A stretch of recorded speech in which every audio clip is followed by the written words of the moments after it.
नमस्कार, आप देख रहे हैं बिस्तक। मैं हूं रजत देवगन। आज बाजार सिर्फ एक इवेंट को ट्रैक कर रहा था, वो था आरबीआई की मॉनेटरी पॉलिसी। और एक्सपेक्टेशन ये थी कि 0.25% रेट बढ़ोतरी होगी, लेकिन बिल्कुल वैसा हुआ नहीं। आरबीआई गवर्नर ने चौंका दिया। जी हां, कोई भी छेड़छाड़ नहीं की इंटरेस्ट रेट से, बरकरार रखा रेपो रेट को 6.5% पे, पॉलिसी रेट्स में बदलाव नहीं किया। ऊपर से जो बाजार सुनना चाहता था बिल्कुल वही कमेंट्री कर दी। महंगाई का अनुमान घटा दिया। FY24 के लिए महंगाई का अनुमान 5.3% से घटाकर 5.2% कर दिया। और जीडीपी का अनुमान बढ़ा दिया। FY24 के लिए जीडीपी ग्रोथ का अनुमान 6.4% से बढ़ाकर 6.5% कर दिया। तो बाजार के लिए तो एक बूस्टर डोज हो गया। और जब ये पॉलिसी आई 10 बजे, तो उसके बाद एकदम से हमने देखा कि लोअर लेवल से खरीदारी आ गई। आज निफ्टी पे 17,533 के लेवल पे ओपनिंग थी, डिप आया तो 17,502 तक के लेवल के लिए, लेकिन उसके बाद जो लोअर लेवल से पलटे हैं तो 17,638 ये आज के दिन का हाई था। 17,599 के लेवल की क्लोजिंग है 42 पॉइंट्स के गेंस के साथ। आज निफ्टी बैंक उतना नहीं चल पाया, 41 अंकों की बढ़त इसमें क्लोज टू क्लोज आती हुई नजर आई है, लेकिन 41,041 की क्लोजिंग है। और सेंसेक्स 143 अंकों की बढ़त के साथ हुआ है बंद। एडवांस डिक्लाइंस निफ्टी के 30 शेयर्स हरियाली में, 20 शेयर्स लाल निशान में बंद हुए हैं, लेकिन जो तेजी पकड़े हुए थे उसमें था बजाज फाइनेंस 3.25% उछला है, अदानी एंटरप्राइजेस 3.25% उछला, Tata Motors, Bajaj Finserv, IndusInd Bank 1.5% से 2.5% पॉजिटिव हुए हैं ये। निफ्टी लूजर्स पे HCL टेक्नोलॉजीज 1.5% सुस्त था। इसके अलावा ONGC, ICICI Bank, Axis Bank, Titan जैसे स्टॉक्स 1% से 1.5% के आसपास का गोता लगा गए। लेकिन आप मिड कैप्स में तेजी देखो और फाइनेंशियल स्टॉक्स में तेजी देखो, कमाल की थी। IEX जिससे बिल्कुल उम्मीद नहीं थी, वो स्टॉक 10.5% ऊपर था। इसके अलावा चोला इन्वेस्ट लगभग 7.5% की छलांग लगा गया Q4 अपडेट्स के बाद। इसके अलावा गोदरेज प्रॉपर्टी 6.5% चढ़ा है, M&M फाइनेंशियल 5% ज्यादा चला है, एस्ट्रल लिमिटेड 5% चढ़ा है। तो मिड कैप स्टॉक्स ने तो धूम मचा दी आज के सत्र में। एफएनओ लूजर्स में वेदांता की आज एक्स डेट थी, 20.5 रुपए डिविडेंड, अंतरिम डिविडेंड जो अनाउंस कर रखा है, तो उसका एडजस्टमेंट था। लेकिन उसके बाद आप देखो डाबर 4% नीचे बंद हुआ है, पेज इंडस्ट्रीज 2.5% टूटा है, बाटा, कोफोर्ज, बॉश जैसे जो स्टॉक्स हैं यहां पर आज दबाव देखने को मिला करीब करीब 2% के आसपास का। आज जो सेक्टर तेज था वो था फाइनेंशियल्स। ये मिड कैप स्टॉक्स में इतनी जबरदस्त खरीदारी हुई है क्योंकि बीटन डाउन था ये पूरा स्पेस और एकदम से पलटे हैं स्टॉक्स। आप देखिए फाइनेंशियल्स में आज IEX 10.5% ऊपर, चोला इन्वेस्ट लगभग 7.25% ऊपर, बजाज फाइनेंस और बजाज फिनसर्व तो वैसे ही इस हफ्ते स्टार परफॉर्मर रहे हैं, 2 से 3% ऊपर उछल गए। मुथूट फाइनेंस और HDFC लाइफ 1.5% से 3% के आसपास की तेजी पकड़े हुए थे। इसके अलावा बैंक्स में कुछ चुनिंदा स्टॉक्स में खरीदारी हुई है, जैसे कि RBL बैंक, इंडसइंड बैंक, बंधन बैंक, HDFC बैंक 0.25% से 0.2% उछले हैं। लेकिन PSUs में भी हल्की खरीदारी दिखाई दी, जिसमें bank of Maharashtra, PNB, SBI 1% से 2% के आसपास तेजी पकड़े हुए थे। रियल्टी स्टॉक्स में गोदरेज प्रॉपर्टीज 6.5%। आज रियल एस्टेट इंडेक्स में जोरदार खरीदारी थी। आज इंटरेस्ट सेंसिटिव स्पेस में तेजी पकड़े हुआ था रियल एस्टेट स्पेस। DLF 4% ऊपर, ओबरॉय रियल्टी 4% चढ़ा है, शोभा, महिंद्रा लाइफ स्पेसेस, लोधा और प्रेस्टीज जैसे स्टॉक्स में तेजी थी। ऑटोज में आज निचले स्तरों से खरीदारी लौटी है, टाटा मोटर्स 2.5% चढ़ा है, M&M, Ashok Leyland, Eicher Motors, Maruti, TVS Motors सब चढ़े। फार्मा और हेल्थ केयर सरप्राइज मूव था। आज तेजी पकड़े हुए था मैक्स हेल्थ 3.25% ऊपर, Aurobindo Pharma, Ipca Labs, Biocon, Syngene, Sun Pharma जैसे स्टॉक्स आज तेज होते हुए नजर आए। और IT और FMCG ये दो ऐसे तबके थे जहां पर मुनाफा वसूली देखने को मिल रही थी।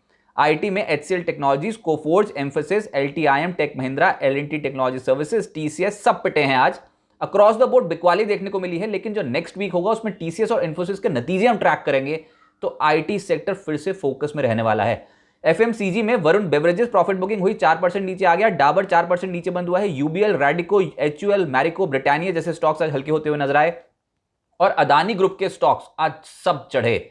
अदानी एंटरप्राइजेस 3.25% ऊपर, अदानी पोर्ट्स हल्की तेजी के साथ बंद हुआ है, अंबुजा ACC में भी 0.1% से 1.5% की तेजी बैठी है। अदानी विल्मर 3.5% उछला है, अदानी पार 1% ऊपर, लेकिन उसके बाद 4 सर्किट वाले स्टॉक्स थे, NDTV, Adani total gas, Adani green, Adani transmission 5% का अपर सर्किट लगा हुआ था। जो असल तेजी बन रही है वो है मिड कैप स्पेस में, ब्रॉडर मार्केट्स में दिखाई देती है स्क्रीन पे तेजी बनती हुई।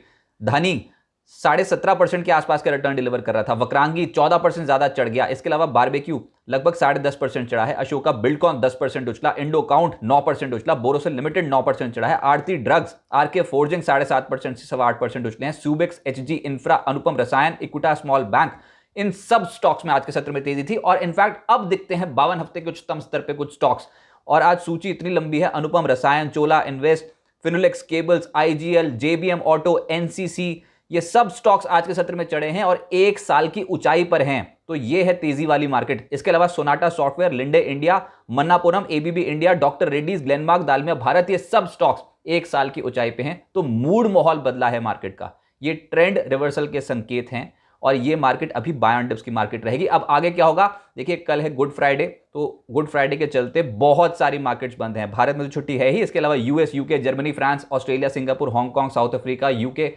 ये सब मार्केट्स बंद हैं। सोमवार को 10 अप्रैल को यूरोपीय बाजार बंद रहेंगे, लेकिन बुधवार को असल खेल होगा क्योंकि आने हैं भारत में मार्च सीपीआई महंगाई के आंकड़े। बुधवार को ही 12 अप्रैल को भारत में फरवरी आईआईपी के आंकड़े आने हैं और बुधवार को 12 अप्रैल को ही यूएस मार्केट्स भी फोकस में रहेंगे क्योंकि यूएस में मार्च सीपीआई महंगाई के आंकड़े हैं। लेकिन उससे एक और ट्रिगर जो है वो हम ट्रैक कर रहे हैं यूएस मार्केट्स में, वो है एफओएमसी की जो पिछली बैठक के मिनट्स जारी होंगे, वो भी बुधवार के सत्र में ही होंगे।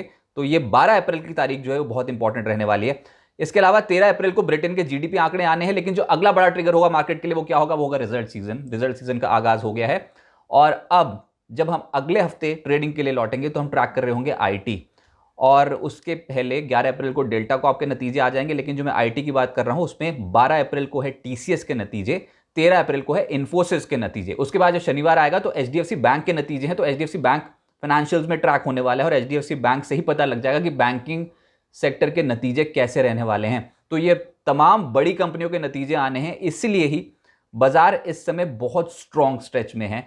पिछले 5 सत्रों में देखो तो निफ्टी ने 16,951 से लेकर 17,599 की जर्नी कर ली है, लगभग 648 अंक बैठते हैं। ये तो बहुत स्ट्रॉन्ग स्ट्रेच है। इन लेवल्स पे अब कंसोलिडेशन हो सकती है।